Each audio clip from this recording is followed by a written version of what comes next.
ചക്കുവള്ളി മിഴി ഗ്രന്ഥശാലയുടെ നേതൃത്വത്തിൽ MD അനുസ്മരണം സംഘടിപ്പിച്ചു. Kunnathur taluk library council secretary S.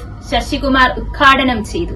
Chakkuvalli മിഴി ഗ്രന്ഥശാലയുടെ നേതൃത്വത്തിലാണ് MD അനുസ്മരണം മഞ്ഞിലലിഞ്ഞ MD എന്ന പേരിൽ സംഘടിപ്പിച്ചത്. Kunnathur taluk library council secretary S. Sasikumar MD അനുസ്മരണ പ്രഭാഷണം നടത്തി ഉദ്ഘാടനം ചെയ്തു.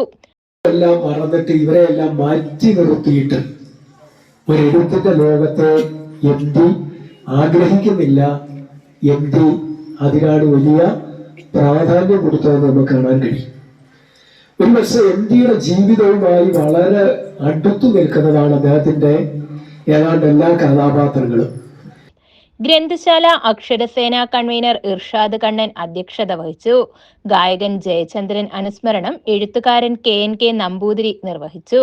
Advocate CK Vijayanand, M. Sulfikhan Rawther, അക്കരയിൽ ഹുസൈൻ, ഹർഷ ഫാത്തിമ, മുഹമ്മദ് ഹാരിസ്, അൻസൽന, ഷെമീറ ഷമീർ, റീന മുനീർ, സബീന ബൈജു, സബീന നിസാം തുടങ്ങിയവർ പ്രസംഗിച്ചു. News bureau, Sasthamkotta.